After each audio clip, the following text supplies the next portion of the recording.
Every nation on our planet is grappling with debt. The United States currently faces a staggering obligation exceeding $38 trillion, marking the highest level of indebtedness in its history. The European Union is not far behind, burdened with approximately $14 trillion. Japan's debt hovers around $9 trillion.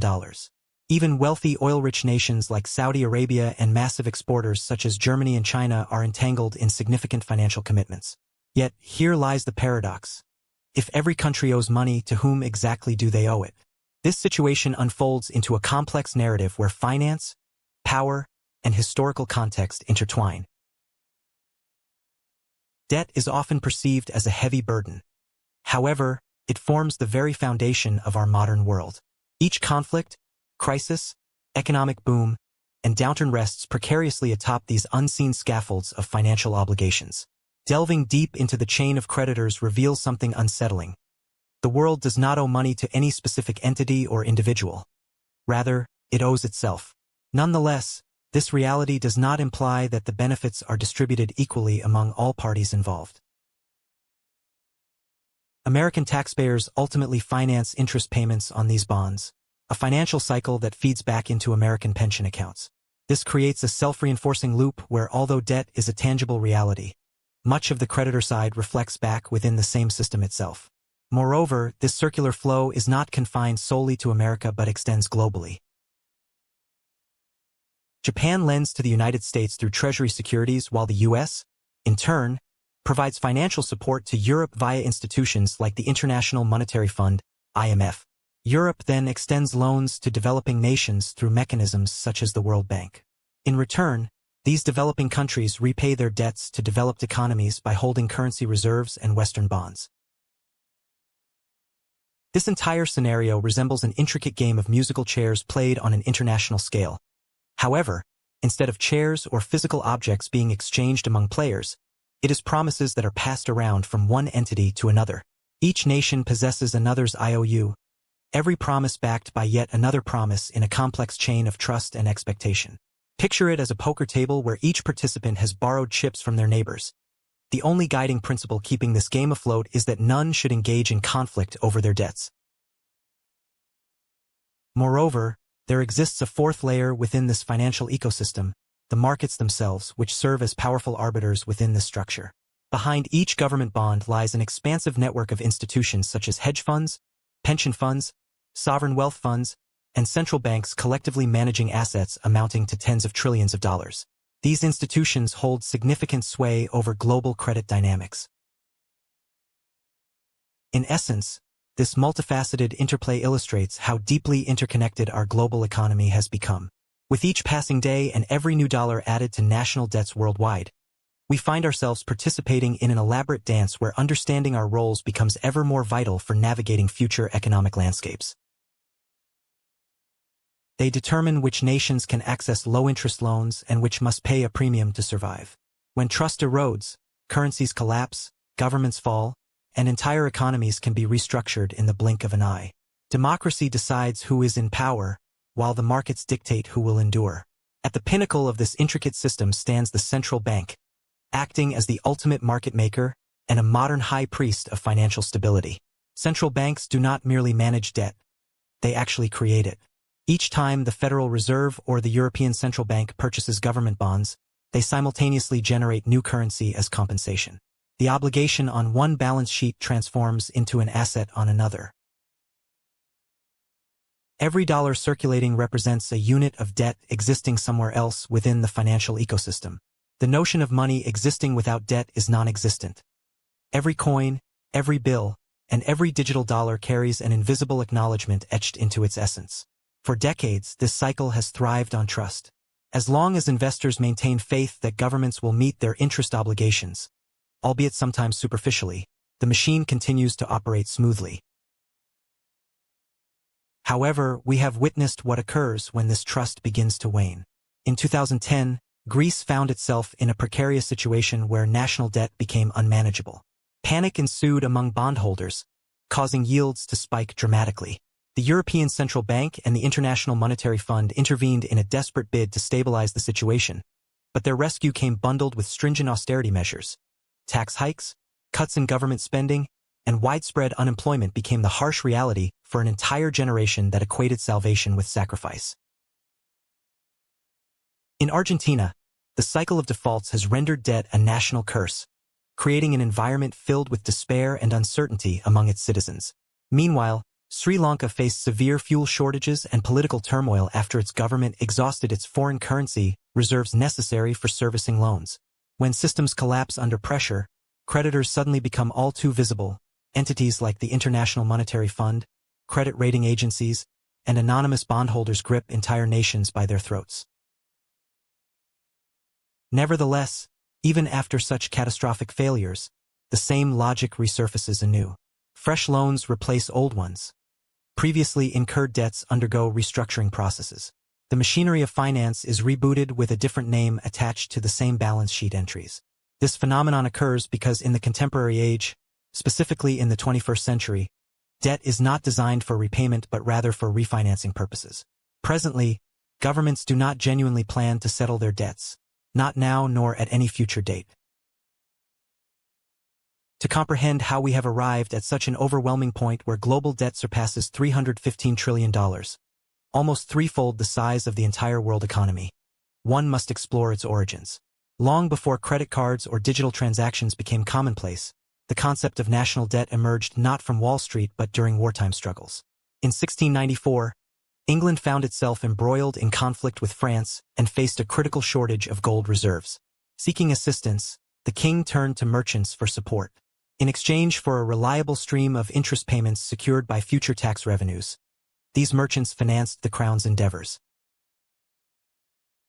This situation is not merely a conspiracy. It reflects prevailing political strategies and ideologies regarding fiscal management. When individuals take out loans for personal use, they are typically expected to repay both principal and interest diligently over time.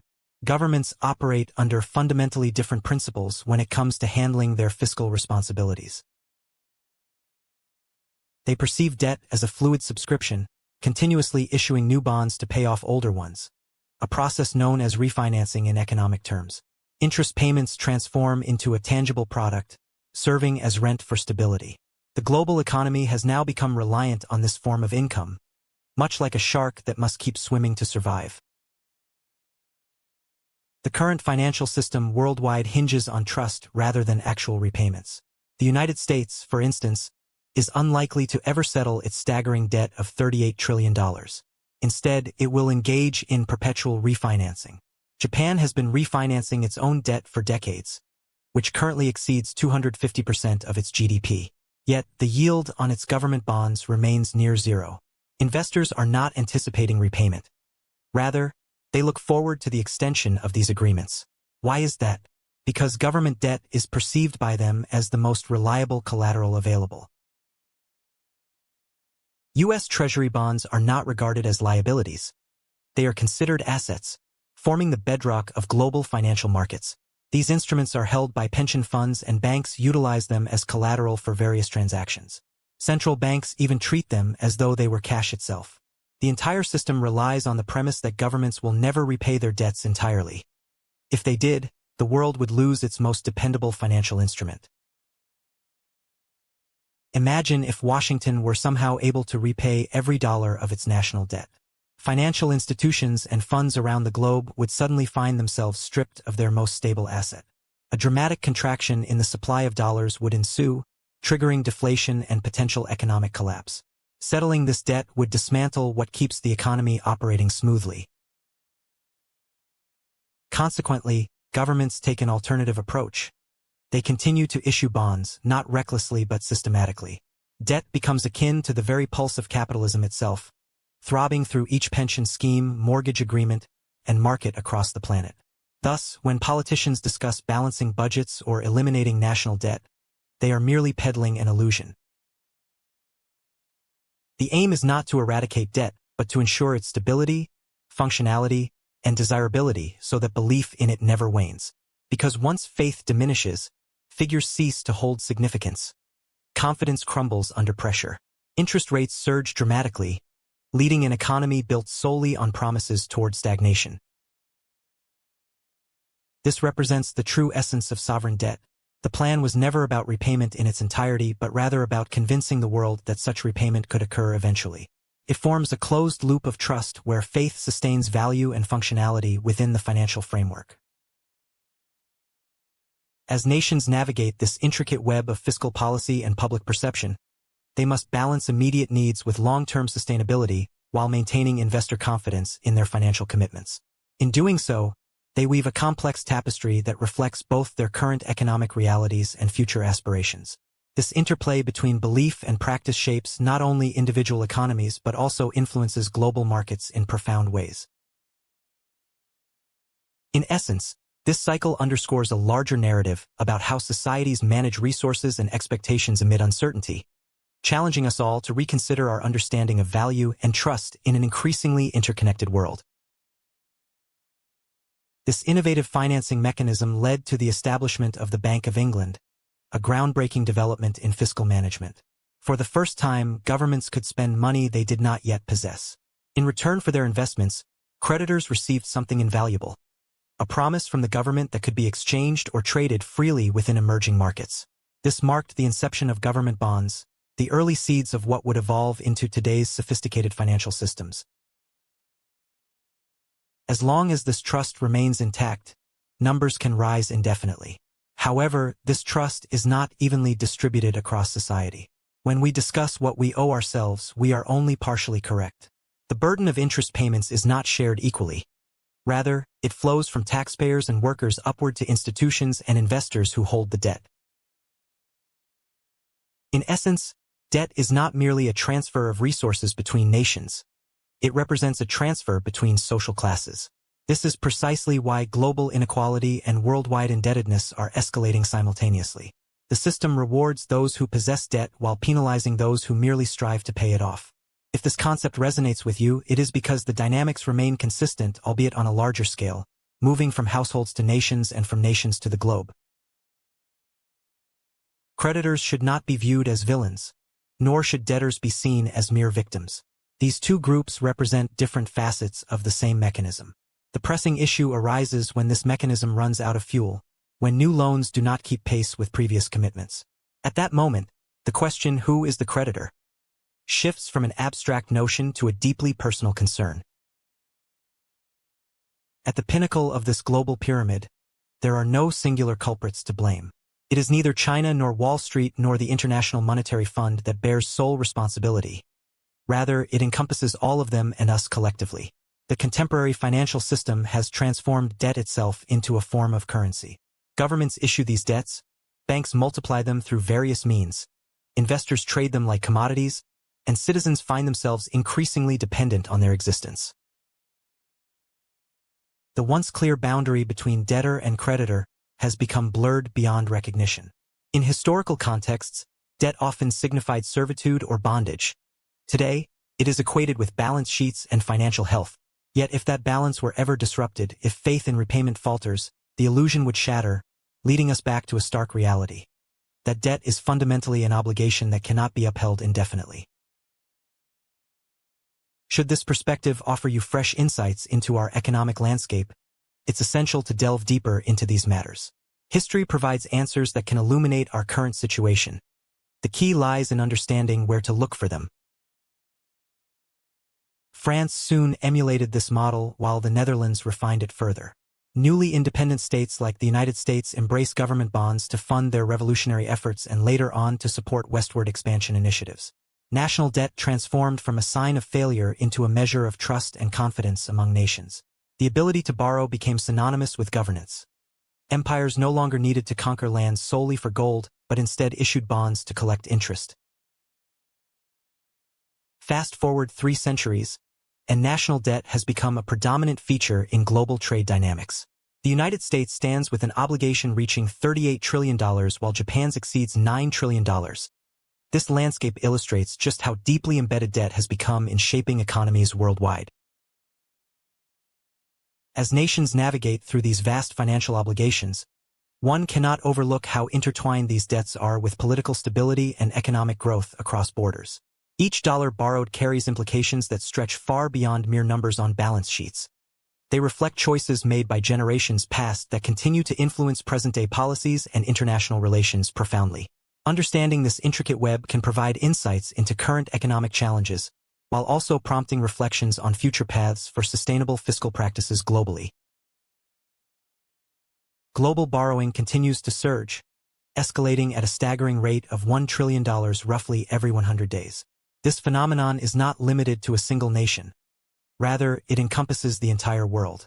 Every country is engaged in this intricate web of finance, and every bank plays its part by extending loans. Each citizen, through their taxes, savings, and pensions, finds themselves simultaneously occupying the roles of both debtor and creditor. Yet, the question arises, who is ultimately holding the other end of this financial tether? Let us begin our exploration with the United States, as its debt extends beyond national borders into global territories. Of the staggering $38 trillion in national debt, nearly half circulates publicly and is owned by investors rather than governmental entities. Approximately two-thirds of these investors consist of American banks, pension funds, mutual funds, insurance companies, and even the Federal Reserve itself.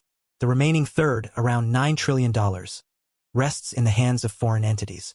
Notably, Japan emerges as the largest holder of U.S. debt, with about $1 trillion, closely followed by China, which holds around $800 billion. Other significant players include the United Kingdom, Luxembourg, and Belgium. When discussions arise regarding America's indebtedness to China, it's essential to recognize that this fact represents only about 2% of the total debt. The majority of America's obligations reside domestically. The U.S. Treasury issues bonds that are eagerly purchased by banks and investment funds alike. Often, the Federal Reserve steps in to buy these bonds back into circulation, thereby generating new dollars in the process.